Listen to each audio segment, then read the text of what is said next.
Hey there. So I'm super excited about today's podcast that you're going to watch right now.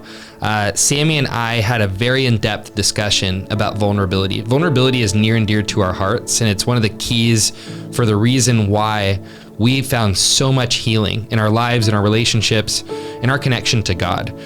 Having the capacity to be vulnerable with God transformed everything. Being real, being truthful, being honest.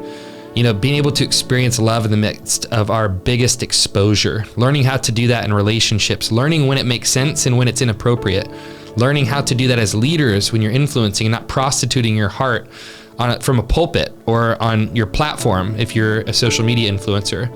So this is a very in-depth discussion we had in this podcast. And so I'm super excited for you to watch this podcast through, and I think you're gonna get a lot out of it. Thanks so much. If you are listening to or watching today's episode, we are going to be talking about vulnerability. And vulnerability is a topic near and dear to our hearts because I feel like vulnerability has been a huge catalyst for a lot of freedom in our lives, being known, being seen. And for me, I was a person that wore a lot of masks. I, really struggled with performance for a long time, really believed that I was loved based on what I could do well in different things. So I would strive to be good at anything, and then whatever I was really good at, I stuck to that thing and didn't do anything else. And in ministry, I was like, oh, I'm good at taking risk. It's like there's so many places where I noticed performance took over and then vulnerability took a back seat. And I feel like also, though, around vulnerability, I wanted to bring up this topic and have a discussion about it today because also, and I know there's a lot of context we can talk about vulnerability. Dating, we can talk about it in marriage, friendships, outer skirt friendships, church community, and then influence. I think on platforms, there's a lot of people that are prostituting their hearts in exchange for influence, in exchange for money in some cases. I know we've actually felt that internally at different times, and it'd be fun to have the conversation about it, like how much of vulnerability is appropriate for you. And I think it's just overall a discussion that I wanted to bring up because I know we love vulnerability. Yeah. I know for me, for a really long time, I had no idea how to be vulnerable at all because I was so terrified of being seen. I was so terrified of the connection and attachment that I could feel if I did put myself out there and then get rejected. And the times that I did make myself vulnerable, it almost solidified my case for why I should never be vulnerable. Yeah. It reinforced that narrative in my head that it's not safe to expose yourself. Yeah. And it really wasn't until I started intimately knowing Jesus, not just reading his word, but encountering him and letting him into these deep places in my heart and in childhood memories. It wasn't until I felt secure in his love that I felt like I even could risk and be vulnerable. And I'm thankful for that vulnerability. That vulnerability, like you said, it's been a catalyst for both of us. It's probably a big reason why we're together, because we both were willing to expose ourselves, even in friendship. We were both willing to expose ourselves. Wow. Not in friendship. I don't think I would have ever been satisfied in our marriage if you didn't expose yourself to me. Wow. So anyways, any of the 5 men listening to this, we were so willing to be honest and authentic. Yes. Oh yeah, and that too. That's important. Yeah. And share the ways that we impacted each other. And I think it allowed us to create a really solid friendship. And also starting Alive and Free and leaning into business, learning how to actually take my vulnerability and all of the courage and bravery that I know I had to put my heart out there. That was scary to start a business, especially we were getting flack from different friends or, people that were like, who are you guys to do this? Yeah. Yeah. I mean, and online and on Instagram, through ads, through Facebook, on YouTube, I was sharing a lot of my journey and sharing a lot of my heart. And it did feel so exposing in the beginning because oftentimes when we're vulnerable, it triggers a lot of shame. Yeah. And when we don't have any shame resilience, it's easy to make yourself vulnerable Sometimes you share just enough and you shame spiral, and sometimes you share way too much and you shame spiral because you're so not used to the vulnerability. And it's almost like you get this whiplash of, oh no, are they going to judge me? Like, are they going to make conclusions and assumptions about me? What are they saying behind my back? It opens up all of these fears because you've never risked it before like that. Yeah. And so I'm so thankful though for being willing to take massive risks with vulnerability. Yeah. And not look to the people around me to get that need met, but really be like, okay, Jesus, I'm shame spiraling. I feel terrified of being judged. How do you see me in this? Yeah. Well, we can talk about being vulnerable with God first before anybody else. And I want to get there. But I think quickly, I just wanted to explain, I feel like there's a difference between, and we've talked about this before, vulnerability and transparency. Yeah. Because, and I think it's an important distinction to make, because for me, there were so many seasons of my life or in moments that I thought I was being vulnerable, but I was actually just almost using my transparency just as a means to influence without actually letting somebody affect me. Yeah. And the difference that I know we've talked about, like, transparency is I can see, but I can't touch. Mm-hmm. You know, it's like I can see through this bulletproof glass, but I'm not able to affect you in the midst of what you're sharing with me. But I can see everything. It's transparent, but you're not affectable. It's kind of like that person that shares, you know,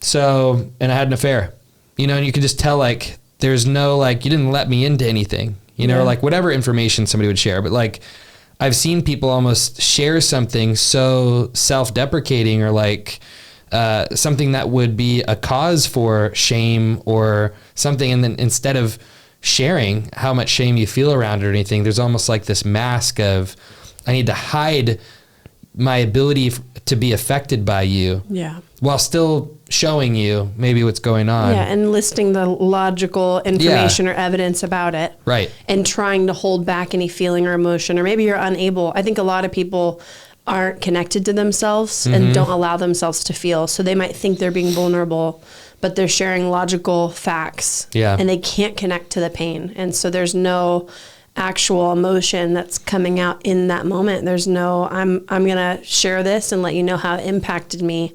And I'm going to let you into this space in my heart. Because like real vulnerability is supposed to lead to intimacy, which is into me, you see. And a lot of people don't see into themselves. They're unaware. Yeah. And so how would you share something if you don't know about it? Yeah.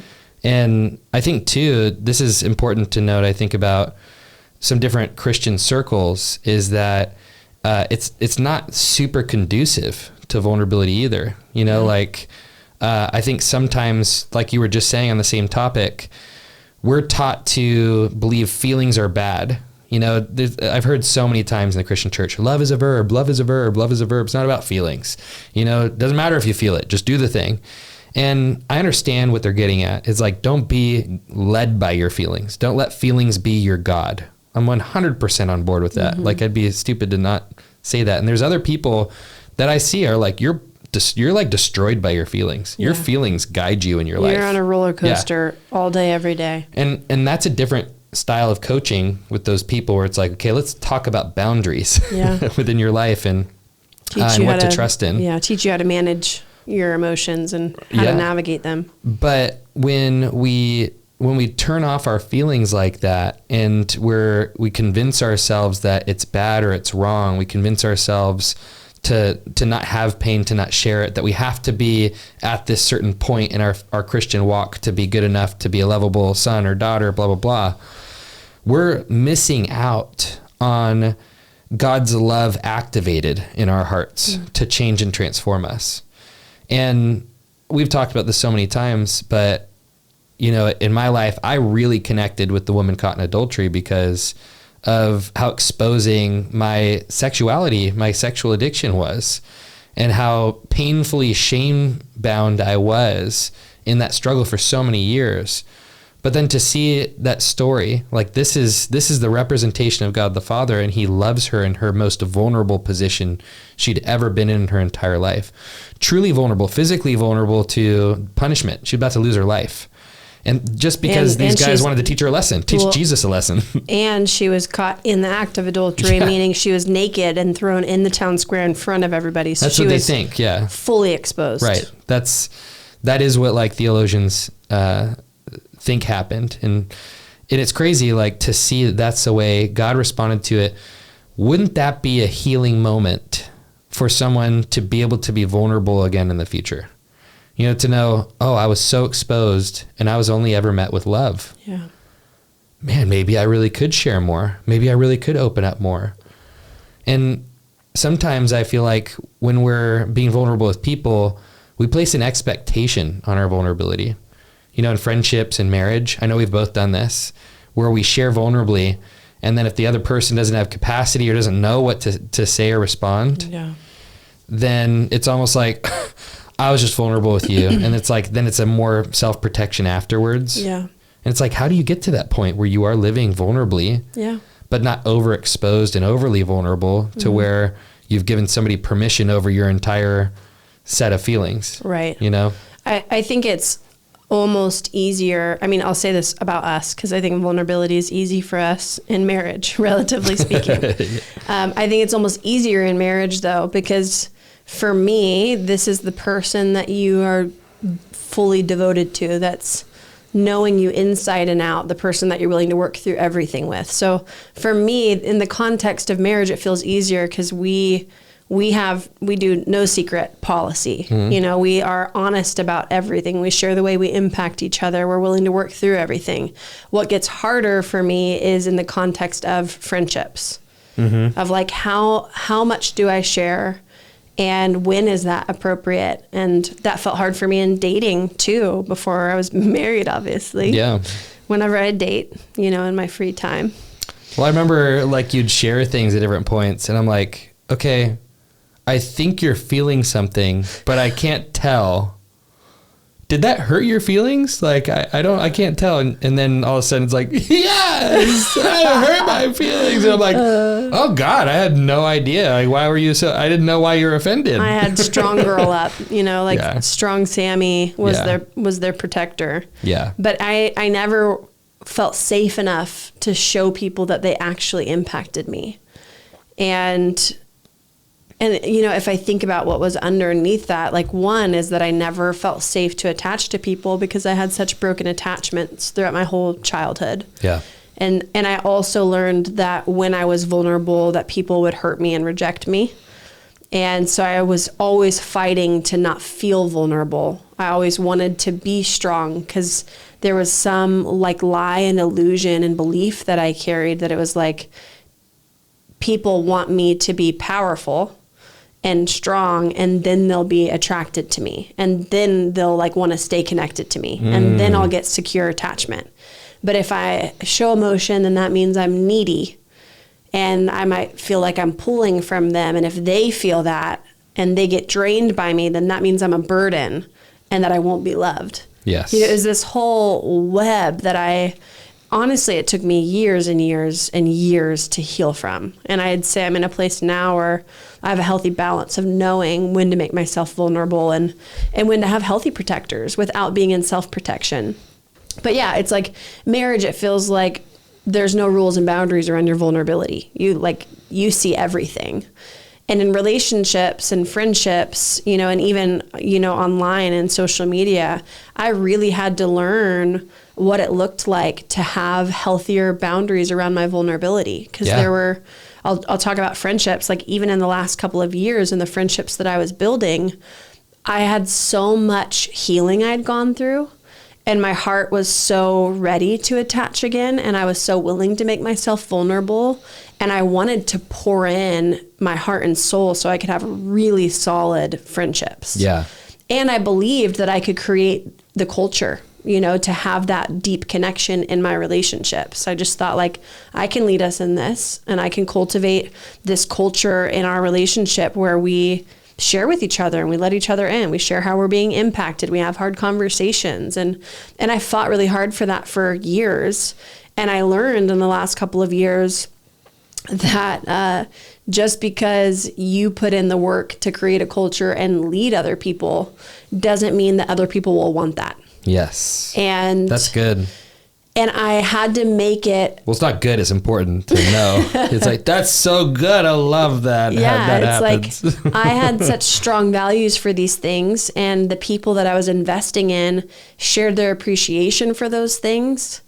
And maybe it's a very specific situation with these people just because there's so many nuances to those relationships. But I just basically learned, these people I'm trying to build with don't care about the culture that I care about. They don't care about the same values. They don't care about having hard conversations. They don't care about vulnerability. They want to have all the answers and have it all together. They want to go and, lean on these other resources that aren't God.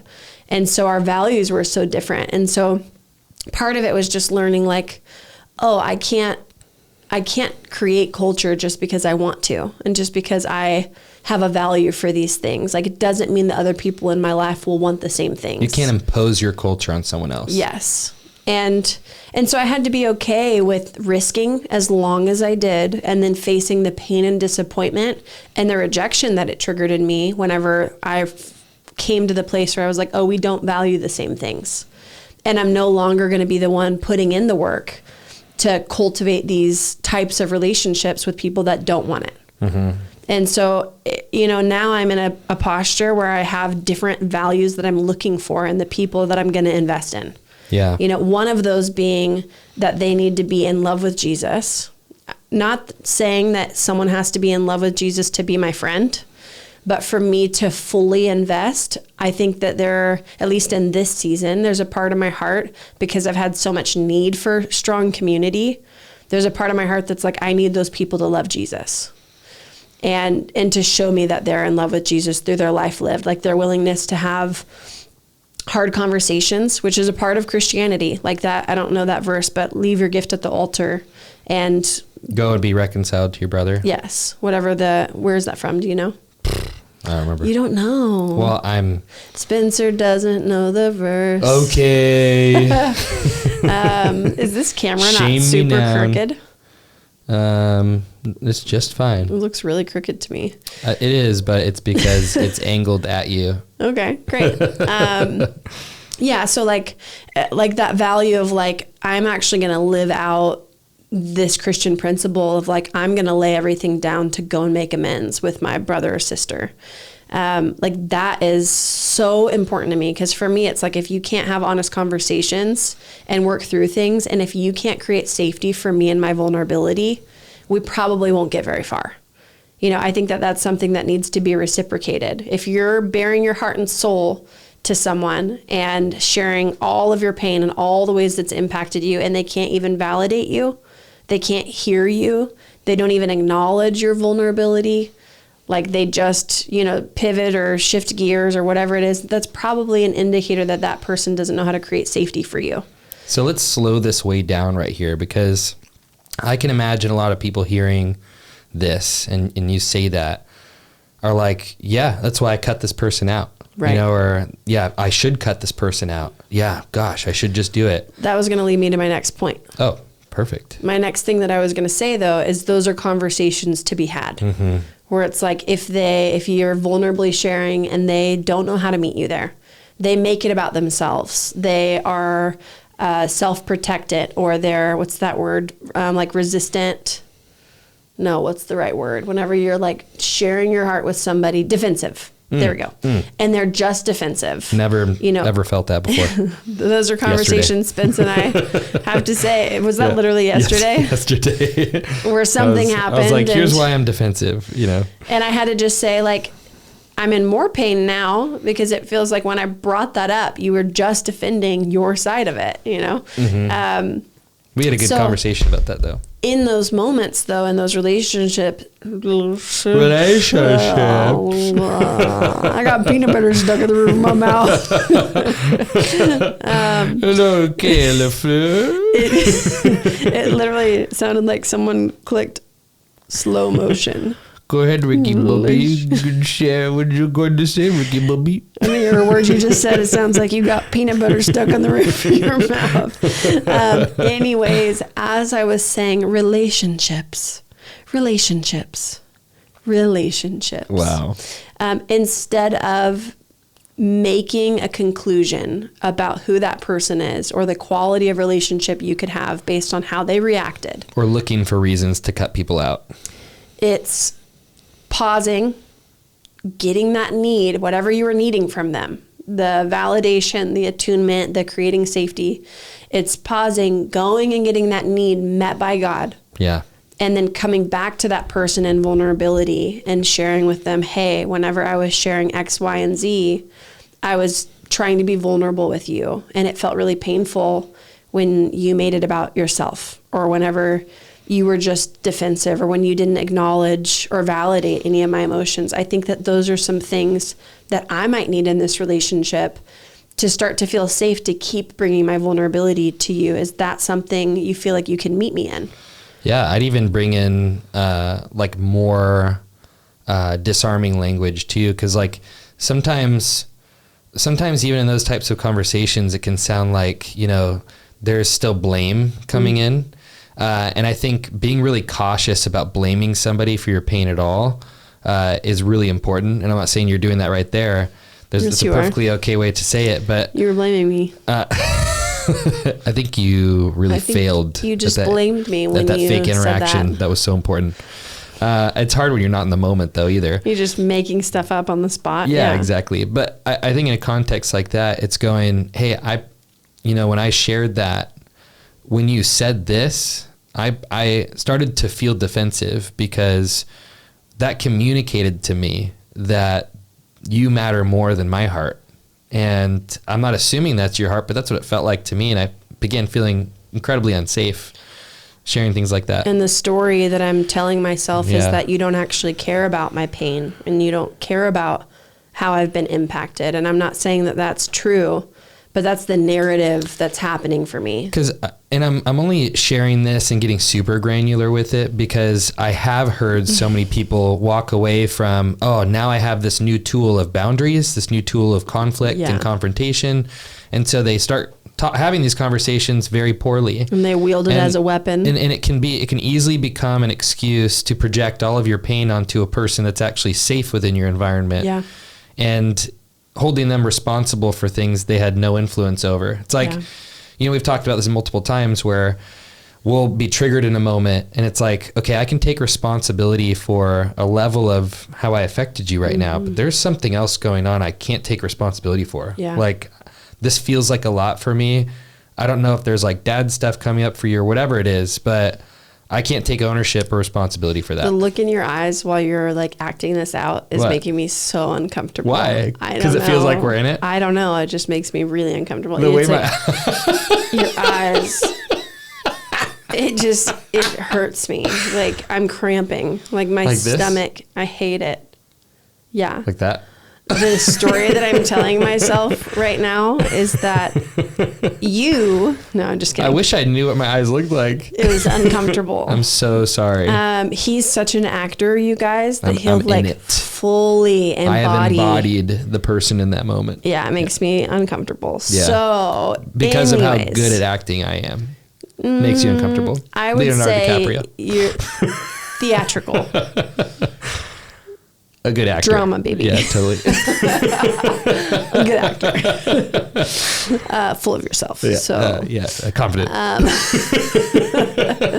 Anyways, it's really important as you're learning different tools. And for those of you who are like, man, I want to learn how to do more of this, our Come Alive course in our Alive and Free Collective is an incredible resource. We have so much granular, really specific content about this and about communication. Well, let me give confrontation. Let me give two plugs because that was a quick plug. Oh no, it's great. I want to move on. Well, the Alive and Free Collective is awesome. It's $47 a month for like all of our courses. I said quick and coaching. Plug. Okay. Second thing, I have to plug this because it's new and it's free. Oh yeah. Is that I just had my second coaching call with our group of men. I started a group called Inner Strength for Men. And I had 120 guys sign up. I had no idea or expectation for that to happen. It was awesome. First call, I was like, geez, there's like 55 guys on here. And there's a lot of guys that didn't show up because the email went to the spam and promo box. So if you do sign up, check your spam and promo box. But yeah, we started this group. I want to really build something with men. It's free right now, especially for the next 6 weeks. Especially for the next 6 weeks? Yeah, maybe just for the next 6 weeks. Especially the next, for the next 6 weeks. Well, actually, only the next 6 weeks. Yeah. So if you do want to be a part of that, you can still jump in. For free. For free. Anyways. We'll put the link in the description. Don't miss out on those. Those are incredible resources. The fact that one's $47 a month and the other one is free is just bonkers, especially when you know how much we used to charge for our programs. Because we put our heart and soul into it. And it's a lot. And we had 50 employees. Let's not forget about that. Well, that was a part of that. Yeah. Big expenses. Anyways, so relationships, vulnerability. It's really important to not use emotional health language as a weapon. Yeah. And we do that a lot. I know Spence and I, our first couple of years of marriage, we had so much fresh knowledge and we were in so much counseling.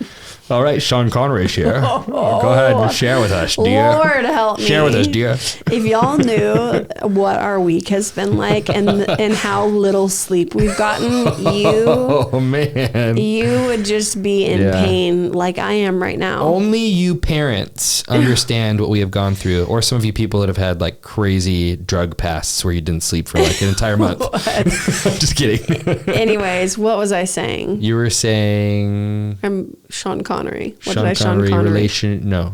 Relationships. Whatever. Anyways, okay. We were in a lot of counseling and Oh yeah, weaponized language. the more we learned, the more we would utilize all of our knowledge as something to stab each other in the back with. Yeah. You're triggered right now. Well, you aren't taking ownership for blah, blah, blah, blah, blah. I'm not your dad. Oh, this sounds like you're responding to your mom right now. It just was so bad, you guys. We would please don't do that. Don't do that. Like, no. Take a pause, take a breather, work with your triggers with Jesus. Figuring out how to, self-awareness is truly such a beautiful tool. Like, it doesn't stop there. It's the start. But the more aware you are of what your pain is and where it comes from and how to get some of those heart needs met by God, it's so much easier to show up in relationship tenderly. Yes. And with vulnerability. And guess what that does? It actually gives permission to the other person. Like, say they didn't have capacity to connect as quickly as you did. It doesn't mean you're the person leading the relationship. It just means you're the person that has decided to face yourself. And then when you soften because you had your needs met from that trigger, you can bring softness to the table, and then it disarms the other person. Yeah, you start creating that culture. Ownership creates more ownership. Yeah, so it is. It's so hard in friendships and in relationship to pay attention to what level of vulnerability feels safe for you. Yeah. Like you want to lean in and bring that vulnerability. And for those of you who identify as a leader. Oh, wow. I was like, where is this going right now? Gosh. A leader. I identify as a leader. A leader. Yeah, I'm not going to say any of the jokes that are coming in my head. Don't say it. That's why I'm saying leader. Cool. For those of you who identify as a leader. Is that the 5th time you said it? I know, I'm trying to get to the next sentence, but it's really hard. Okay, comma, go ahead. It is really powerful to lead in bringing vulnerability and to understand that the people in your life aren't going to just have and carry all of the things you desire in a relationship. Dang it. I know, I wish. You might get really lucky and find people in your life that can lead you in some capacities or feel like you guys are equals, like equally yoked. And that's such a gift when that happens. But ultimately, we all have different code books for how to do life and how to do relationship and what feels safe and what vulnerability looks like and when to lean into vulnerability. Like, we all see things totally differently, and it's all based off of our childhood. Yeah. And so understanding you're going to do relationship differently from people, and there are probably going to be areas in your relationships where you're leading and you're pioneering and forerunning and needing to risk a little bit more, needing to put your heart on the line, needing to lead in vulnerability. Can I just go through healthy context for vulnerability? Yeah, go. So this is like the healthiest. I'd put this in like the healthiest priority list for who you are most vulnerable with. It'd be God first, spouse, best friend or best 2 friends, or maybe 3, And then you start moving into outer skirt relationships. And you'll notice that you are probably going to have more of a capacity to be most vulnerable with those people. But here's what we notice is when we start to actually going through that practice or exercise, oh shoot, I'm more vulnerable here than with my actual people I want to invest in covenant relationship with. Oh wow. And you start to like look at, who are my people actually? Oh my gosh, I'm not even bringing my heart to the table with my spouse. What kind of marriage do I want? One thing that you could do just to make this more practical for you guys is you can draw like 6 circles, all like smaller to bigger. A circle within a circle within a circle within a circle. Yes. Yeah. And that like smallest circle is where God goes. And then from the inside to the outside, you're basically putting your closest relationships to more like your fringe relationships. So you're working your way out. That like practice is a really great way to see who are my close people. Yeah. And you might have people in your life that were best friends years ago, but you're not vulnerable with them anymore. Yeah. Because of whatever the circumstances. And maybe you recognize, oh, I think I have them in an inner circle place in my heart that they actually shouldn't be at. You know, and maybe you have more friend relationships where you're like, I actually feel so safe with this person. This is actually a person I want to invest in more and like move into an inner circle place. Yeah. So here's what I want to talk about real quick is that based on those different levels of vulnerability, like there are different levels of expectations you have on those relationships too. So for instance, like I expect God to be my source of love. I have expectations on him to be my everything. Because he has the ability to, and he's demonstrated the greatest form of love that exists on the planet to me. So I expect that, right? I can expect of you not to, go off with other men. I can expect you. There's like, those are reasonable expectations, would you say, in a marriage? I'm using that as an extreme, but I'm saying it as an extreme because I hear a lot of people go, just don't have any expectations. And I'm like, I don't actually think that's healthier. Yeah. Because even with relationships, if I didn't verbally say you can expect this of me, repetition creates reputation. Reputation creates expectation. Because I've seen it. You've built a reputation with me. I expect you to show up a certain way. Yeah. When you disrupt that, I could feel unsafe all of a sudden. This is not in line with your character. This is not who I've known you to be. What's going on here? Something's disrupted. But I'd say where expectations start to get really unhealthy is when your expectations are tied to your some level of your source. So somebody's in your God spot to some degree. They have God level influence over certain areas, your source of validation, approval, comfort. And it's like, that's why in spousal conflicts, it can get so crazy is because I expect you to be my everything in a moment. Yeah. I expect you to give me the exact response my heart needs. You're supposed to make me feel like I'm enough. You're supposed to make me feel loved. And if you don't look at me the right way, or you don't reply the way that I want you to, it threatens that God spot place in my heart where now you feel like the enemy to me getting that love need met. Yep, exactly. So those are things that you definitely want to address in your life when you're starting to go, okay, I'm bringing my vulnerability. What are reasonable expectations here? Yeah. And starting with those, I think that's a really healthy dialogue to have with yourself about your different relationships. What are healthy expectations I have on these people? Have I ever communicated those things? Have we ever had a relationship where I've let somebody know like how important you are in my life, that I consider you one of my top friends? Yeah. I think starting to create more clarity and almost defining those relationships within your sphere is really powerful. Yeah. I've had friends tell me recently, you're somebody I want to do life with really closely. And I just feel so loved and chosen when somebody is vulnerable enough to let me know that. Yeah. And I know before it was like, I'd almost feel by certain people like, I don't want that with you. Like that feels like too much, and I still have to honor the vulnerability, but I also have to bring my honest truth to the table with those relationships. But the last thing I'll say about expectations is, let's say on the outer skirts of your covenant relationships, you have people you just love on the streets. They could be homeless people, it could be anybody. You could be somebody that goes to prisons to ministry. You could go to churches and ministry. It doesn't matter. These are people that you're like, I don't have any expectations on you. There are relationships that exist for us where we get to be a brother or sister in Christ to a person, demonstrate the love of God, and have zero expectations on a person. Yeah. And That's why I actually don't have expectations on like anybody in the secular space to show up a certain way. Yeah. I catch myself sometimes when I'm like angry at a decision that somebody made, and I'm like, why am I angry about that? They're not governed or influenced by the lordship of Christ and have an intimate relationship with him. Why am I offended about that? And those are things I have to do an inner dialogue with. But that's why I think getting really present with this conversation is really helpful for a lot of people. Yeah. I mean, I think a lot of vulnerability in any level of relationship is like, how much capacity do I have to risk in this moment? Yeah. And if I do risk and that person doesn't respond the way that I'm hoping they do I have the ability to be okay?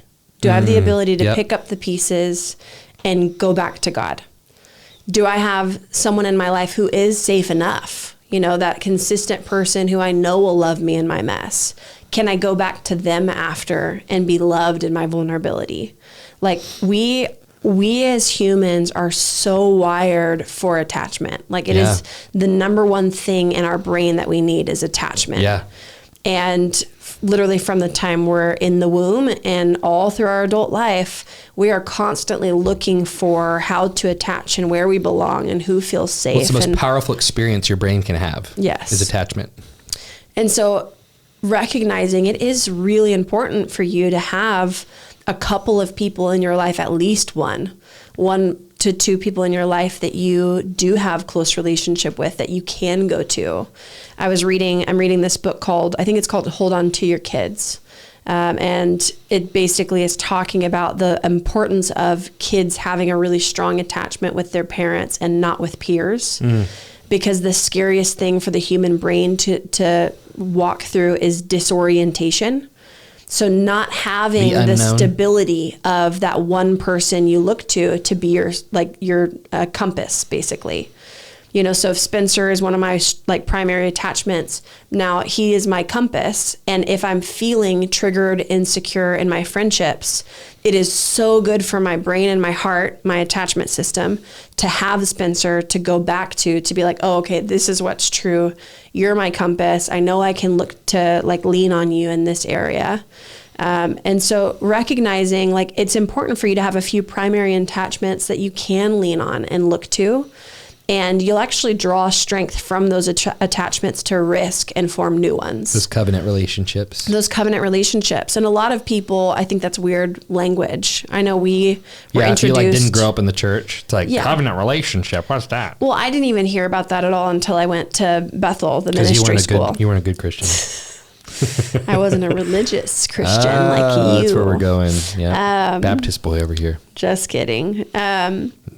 Yeah, I think the term covenant relationship is not often used by people, but for our understanding of it, it's just like I have a covenant with my husband, I will also have lifelong relationship with a couple of friends in my life. Now, can I control if they choose in or choose out of that? No. Can I control that in my marriage? No. Yes. Oh, no. Sorry, you're right. But thankfully, I've chosen to do relationship with people that have a high level of commitment and loyalty, and we're willing to work through things. And that creates so much security and trust when I'm yeah, I know that it's easy for me. I've gotten hate online before, and all these people were spamming me saying, you're cheating on your husband. You've slept with all of these men. What's your body count? Blah, I bet it's blah, in the blah. hundreds. Yeah. And it's so laughable to me and to Spencer because we both know that I would never, ever, I couldn't tolerate even messaging back and forth with a random guy. It's not even in my inner world to even think about doing that. Yeah. It's so far from how I function that it's just laughable to think of. But I know that I'm a person that has a lot of loyalty and a high capacity to have commitment. And I know Spencer's the same way. That's an 8 trait, by the way. And I'm thankful on Enneagram.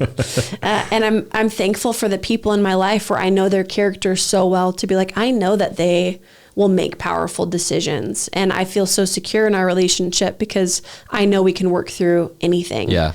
And it doesn't mean we're not going to hurt each other. It doesn't mean that we won't make messes. It means that we're going to clean it up together, though. Yeah. But anyways, I want to go back to you need to have a few strong attachments. And the more secure those relationships are, the stronger your ability will be to risk in relationship. Yeah. And it's important to not prostitute your heart. So like if you don't feel safe to bring vulnerability, then protect your heart, guard it, and get those needs met by God until you feel secure enough to risk in vulnerability. I used to do this thing, and you remember this, where we would meet new people or new like potential friends. Oh, and I hated this. I would share things about our lives or my life to see what they would do with it and see if they'd run away. We'd have a first time dinner with a couple that we liked and were like thinking about building intentionally with.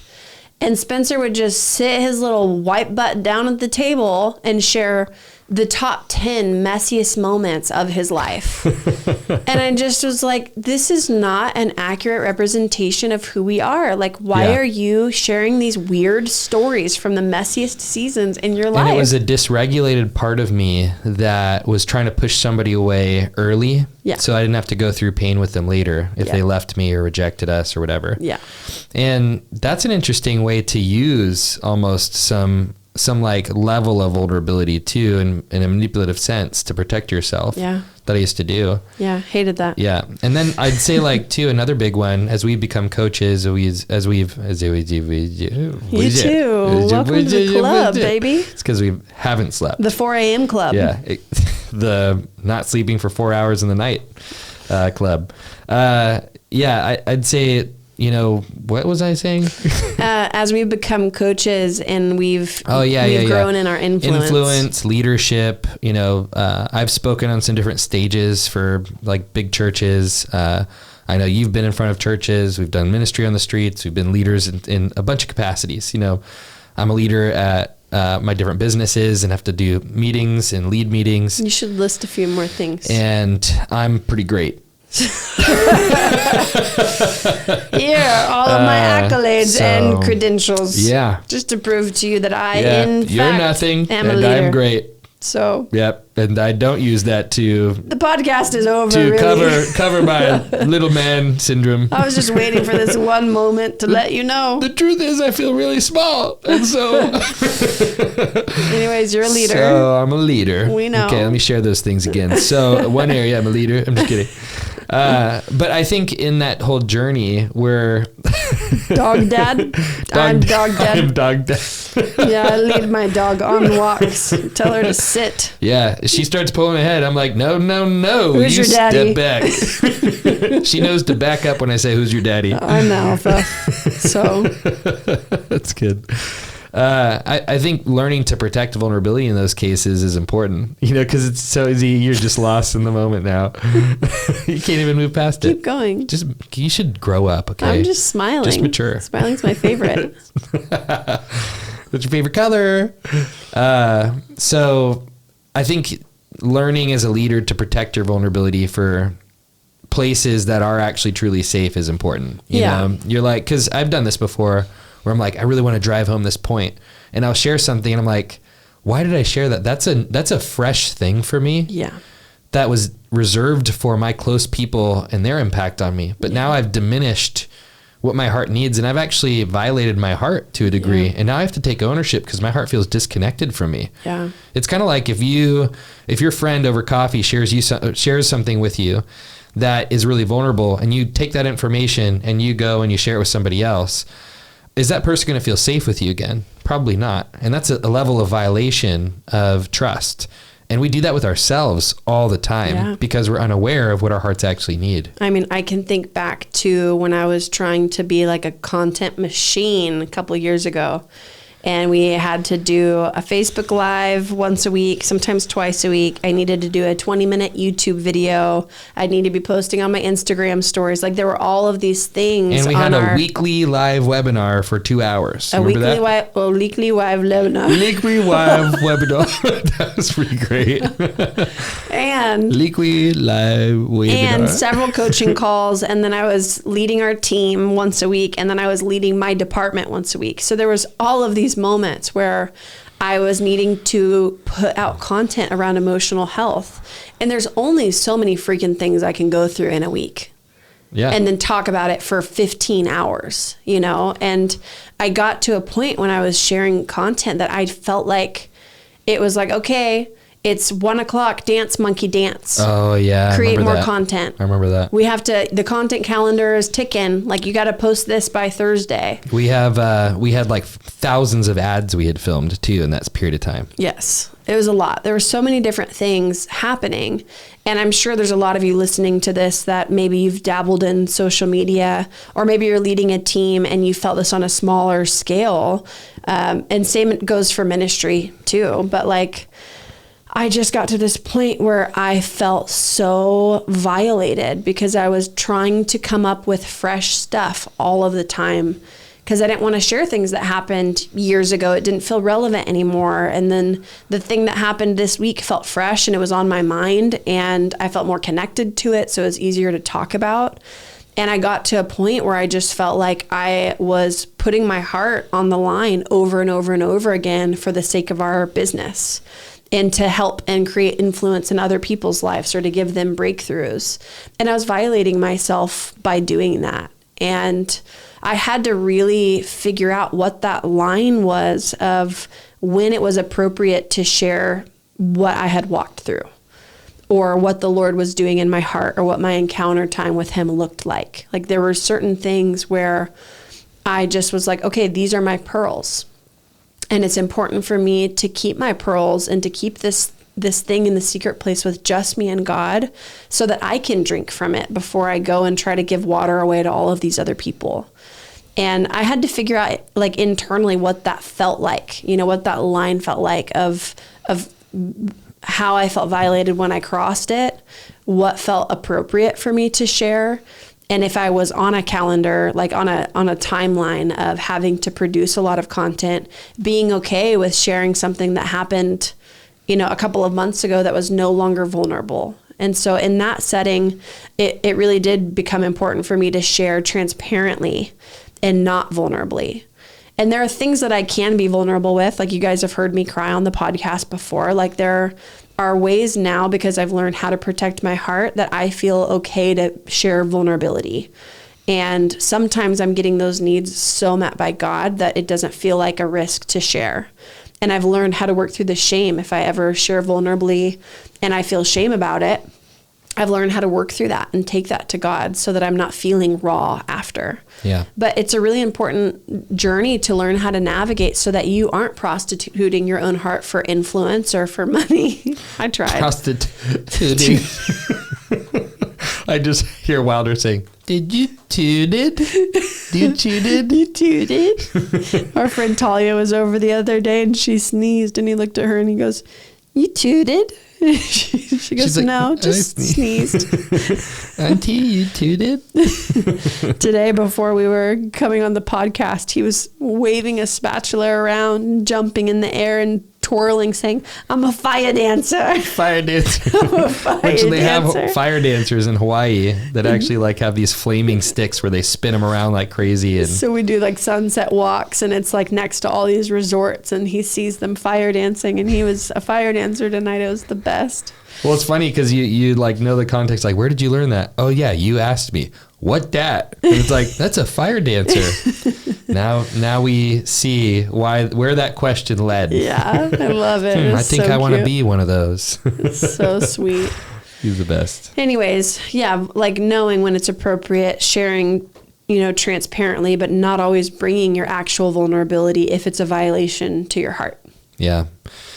Well, I think, and we can wrap up with this too. When Jesus said, and he was being so protective over the little children in Matthew 18:3, he said, "You'll by no means inherit the kingdom." What are you? Can you drink your water more quietly? I'm just thinking about all of the errors I've made on this podcast. We're keeping them, by And the way. as I'm trying to drink my water, I'm just, You're like, I can't. go ahead. I can't No, we're all going get to rid listen. of my smile because it's so funny. We're going to watch and listen. Yeah. Okay, now I feel uncomfortable with your face. Sorry, guys. This is real Okay, life. here I go. Matthew 18:3. Ready? Cool. Jesus says, by no means will you inherit the kingdom unless you become converted and like a little child, which you are right now, except he meant childlike, not childish. Okay. Should we start over? No, honestly, no. People need to see this for healthy expectations in the future, to know that this is how it's going to be when we don't sleep. I think it's just fine. You just need to quench that parched Just finish thirst. your sentence, guy. All I'm saying is that I think it's very interesting that Jesus praised the childlikeness of little children, and that in us, we're trying so hard not to be vulnerable, but every child is so vulnerable. Yeah. Like Wilder every day is having these big meltdowns. His brain's going through so much, but he's also so tender. And when you see a child that hasn't been abused, that hasn't been through lots of pain, there's this tenderness that you can sense in them when you're like, I want to protect that. I want to protect that. And that's the power of vulnerability, is it actually draws love from the people around you when you are truly vulnerable. It draws it. Obviously, they have to be safe enough people that have capacity for love. But it's crazy in those moments where you're like, I'm going to be truly vulnerable and see what happens. When a man, like last night on the men's call, I had a guy say, I've been a part of multiple men's groups, and I honestly didn't want to be a part of this because I've just been so hurt. I've shared things, and I was met with shame and judgment and religion, and I didn't feel safe to share again. And I was like, well, do you feel safe here? Like, cause it's okay if not, let's talk about it. He's like, no, dude, I feel so safe. He's like, thank you for opening up. And it was so cool to hear, but he was just saying like, your vulnerability gave me permission to be vulnerable. Yeah. And then he shared, and I was like, and what's so fascinating, when you shared that, I felt more connected to you. I felt more desire to be a friend to you. And it's crazy that people would be repulsed by what you just shared. Yeah. To me, it gives me validation as a man. Oh, other people struggle with this too? Yeah. Crazy. And I think that's so powerful. We need to have that in relationships so that iron can sharpen iron, but also we can be tethered to God together and recognize our need for God together. Yeah. Yeah. It really is beautiful having needs and bringing them to a relationship. It's like, there's a difference between what we'd call like a capital N and a lowercase n. So like capital N need is, I have this desperate need for love and acceptance. And whenever we have that intense need, we need to bring that to God, because it's not a need that anyone else will be able to meet. No. Even if they gave you their everything, they're not going to be able to satisfy it because they're not God. Yeah. But there's a lowercase n need that can get met, where if you're getting that need met by God and you're still bringing a need in a relationship, then if they do show up and love you in any capacity, it feels like a gift. And having needs in a relationship is actually a part of what helps us attach to each other. Like Wilder is so needy, and he should be. Your kids, I remember going for a walk, running into this mom, and our sons were the same age, and she is talking about the food her kid eats and the daycare he's in. And it's exciting. Very different. It was very, very different ways that we raise our kids. I'll just put it that way. And she said, wow, your kid's really social for just staying at home with you all day. And I was like, yeah, well, we interact with people too. We have friends, we go places. And she was like, well, I put my kid in daycare because he was just so needy and I felt like he needed to detach from me. And so we put him in school. And she's like, I just can't stand whenever I see little kids and they're just like, mommy, mommy, mommy, mommy, mommy. And I just literally didn't even respond, because I was like, this is not the time and place for a real conversation. She doesn't know who I am. She doesn't know how strong my beliefs are about attachment. But interesting perspective that you had such broken attachment in childhood that now you're repulsed by your kid's need to attach to you. Yeah. And you believe that if you push him away from you, that it will create more security for him, and that will actually create less security for him long term. And what she's saying underneath is your deficits trigger all of my deficits as a mom. Yes. And that scares me, and I want to create space because that reminds me of how little I have to give. Yeah. Yeah. So it's actually healthy, parents, for your kids to have a very high level of need on you and for you to be one of the only people who meets those needs. Yeah. The stronger the attachment a child has with a parent, the more secure they'll be long term. Yeah.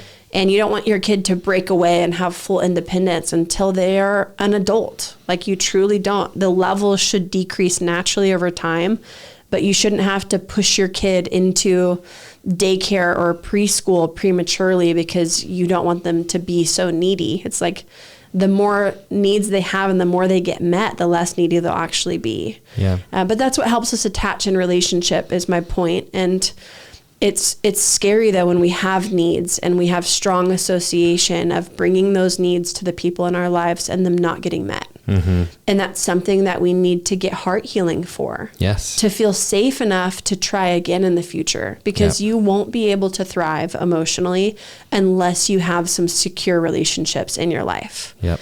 And the last thing that I want to say too is just a few practicals for how to be a safe person for someone else that's bringing vulnerability to you.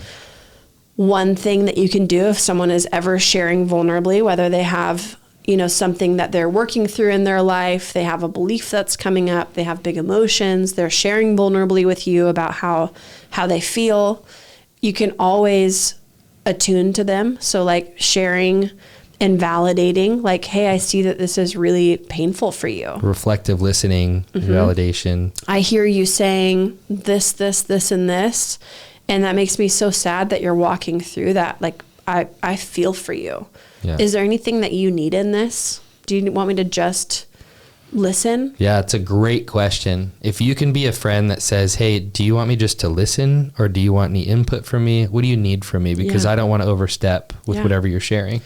And then if they do want input, some people, like, I feel like it's normal for most people to be like, no, I don't need anything. Like, sure, you could give me input. But a lot of the time, people really don't want input. They just need their heart known. They just need a space for you to hear them and be like, I'm so sorry. I'm here for you. Yeah. Or I'm so busy in this season, but whatever capacity I do have, I'd love to be here for you. Or, hey, I'm praying for you. Like, that's something I do on social media because I get so many messages and people are sharing so vulnerably. And like, if we were friends and in person, my level of response would be very different. But I can't do that with thousands of people, right? Yep. I can't hold space for a lot of vulnerability. And so I just validate, hey, I'm so sorry. This sounds really, really painful. I can't imagine what it's like to walk through this, or I've been through something so similar and I know how this feels and my heart breaks for you. I'm praying for you, and if you ever need a space to come and just share, like, you're welcome to send me a message and dump it all out. Or I'll say to a friend, like, if you're ever feeling pain, like, please feel free to call me or voice memo me. Like, I'd love to be here when I have capacity for you. Like, so just holding space, validating, attuning to them, like creating safety, not shoving advice in their throat, not just praying scripture. Like, it's sweet if you can be a place to pray and just pour love. But some people use prayer as a time to give advice in like a passive way. They want to kind of like shove down and dismiss someone's pain because they're afraid of it. And so, just like a few ways to create a little bit of safety, acknowledging emotions.